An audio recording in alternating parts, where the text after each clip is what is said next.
নিত্য নতুন আয়োজনে আল হেরা বাংলা ওয়াজ।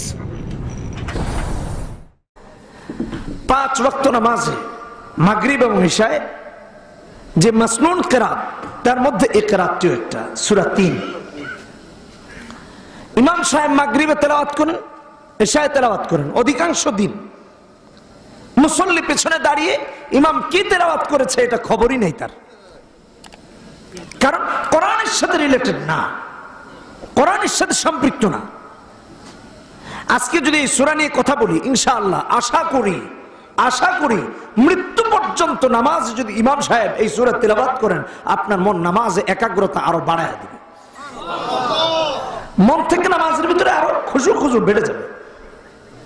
তখন আপনার মনে পড়বে যে তাফসীরটা তো শুনেছিলাম, আল্লাহ এটা বলছেন, আল্লাহ এটা বলছেন, আল্লাহ এটা বলছেন। সো আপনার মন অন্যদিকে যাবে না, নামাজের ভিতরেই থাকবে, নামাজটা আল্লাহর কাছে কবুল হয়ে যাবে। কোরআনে কারীমে পারা আছে কতগুলো? 30। সবাইকে বলতে হবে কতগুলো? ভালো করে মনে রাখতে হবে, এই জন্য বলতে হবে 30টি পারা। 30টি পারার মধ্যে এই সূরাটি হলো 30তম পারায়, নাম্বার 1। নাম্বার 2, কোরআনুল কারীমে সূরা আছে 114টা। কয়টা? মনে থাকবে তো? তার মধ্যে এই সূরাটি হলো 95তম সূরা। কিছুদিন আগে আপনাদের পার্শ্ববর্তী এক এলাকায়, মানে নদীর এপার আর ওপার, এক জায়গায় আমি জিজ্ঞেস করছি যে আল্লাহ তাআলা কোরআনে কারীমে কয়টা সূরা নাজিল করেছেন? উনি বলতেছেন 136টা।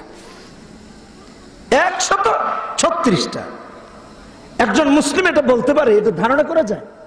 114টা সূরাকে বলছেন 136টা, তার মানে এই নলেজ নাই। এর জন্য জিজ্ঞেস করতেছি, কোরআনে সূরা আছে কতগুলো? 114টা। নাম্বার 3, কোরআনুল কারীমের সমস্ত সূরাগুলো দুটি ভাগে বিভক্ত, মাক্কি, মাদানী। এই সূরাটি হলো মাক্কি, মক্কায় অবতীর্ণ হয়েছে। নাম্বার 4, কোরআনুল কারীমের প্রত্যেকটি সূরাতে কিছু আয়াত আছে। এই সূরাতেও আয়াত আছে 8টি। বলেন কয়টি? মনে থাকবে? এই সূরা 3 আয়াত কতগুলা? 8টি। নাম্বার 5, এই 8টি আয়াতে শব্দ আছে 34টি। কয়টি?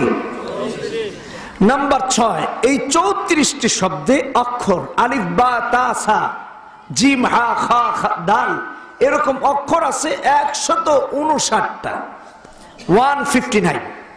কয়টা? 159টা।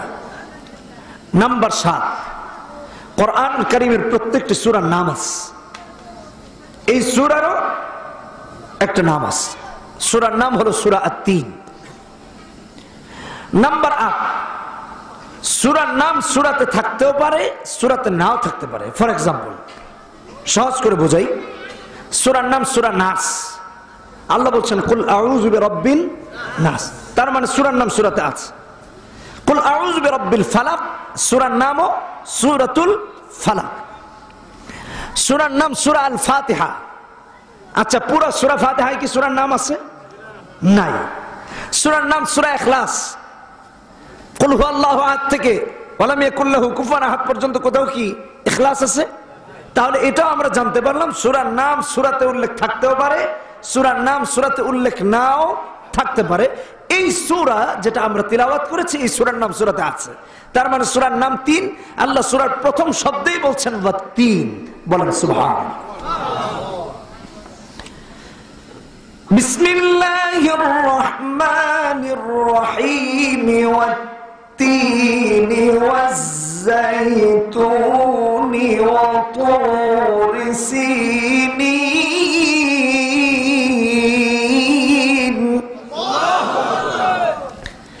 শুরুতে আল্লাহ বলছেন ওয়াত-তিন, সূরার নাম হলো 3।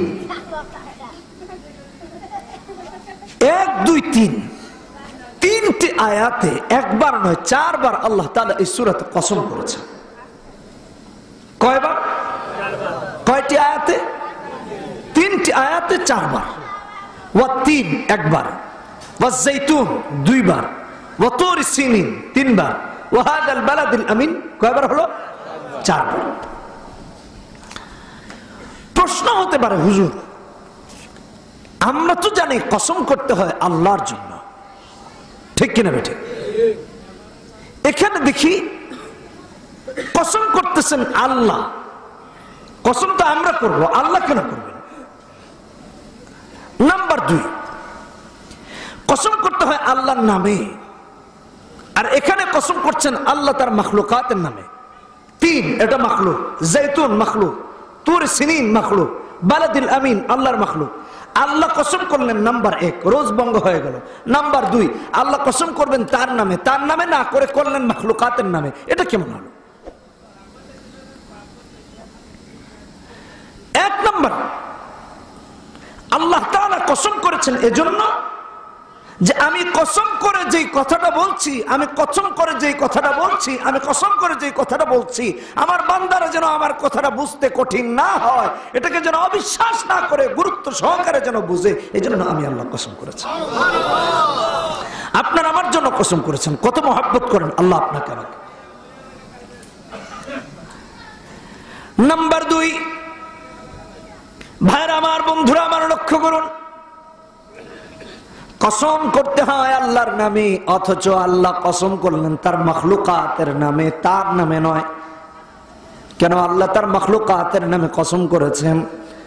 আল্লাহ রাব্বুল আলামিন এই তামাম পৃথিবীর সমস্ত নাস্তিক মুরতাদদের জবাব দিয়েছেন, আমি যে মাখলুকাত গুলোর কসম করেছি এইগুলা নিয়ে যদি তুমি গবেষণা করো, তাহলে কিয়ামত পর্যন্ত যতগুলো মানুষ আসবে সবাই আল্লাহ রাব্বুল আলামিনকে চিনতে সহজ হয়ে যাবে।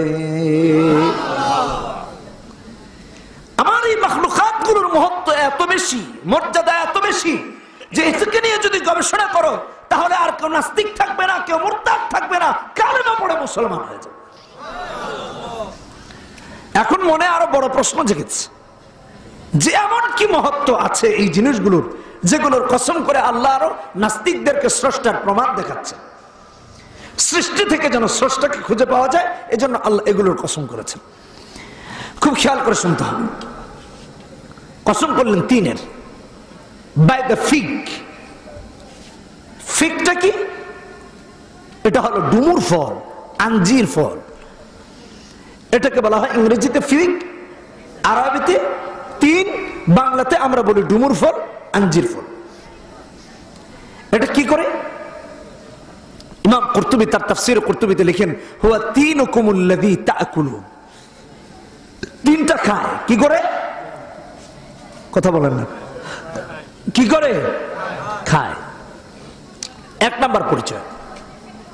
নাম্বার 2, রাসূলুল্লাহর একটা হাদিস ইমাম কুরতুবী এনেছেন, উহদিয়া লিন নবী সাল্লাল্লাহু আলাইহি ওয়াসাল্লাম সাল্লুতিন فقال كلوا واكل من ثم قال لو قلت ان فاكهة نزلت من الجنة لقلت هذه لأن فاكهة الجنة بلا عجم فكلوها فإنها تقطع البواسير وتنفع من النقرس। الله أكبر। হুজুর কি এক বাস্কেট, এক খাঁচি, এক বক্স, যেটা বললে সহজে বুঝেন, 3 ফল দেওয়া হলো, এই ডুমুর ফল দেওয়া হলো। হুজুর বললেন কুলু ওয়া আকালা মিন। সাহাবীদের বললেন তোমরা খাও, নিজেও এখান থেকে খেলেন। অত বড় নবীজি ডেকে বলেন, সাহাবীরা আমার, আমি যদি বলতাম আল্লাহ রাব্বুল আলামিন জান্নাত থেকে কোন ফল এই দুনিয়ায় নাজিল করেছেন, তাহলে আমি বলতাম এই 3 ফলটা আল্লাহ রাব্বুল আলামিন তার জান্নাত থেকে এই দুনিয়ায় পাঠায় দিয়েছেন।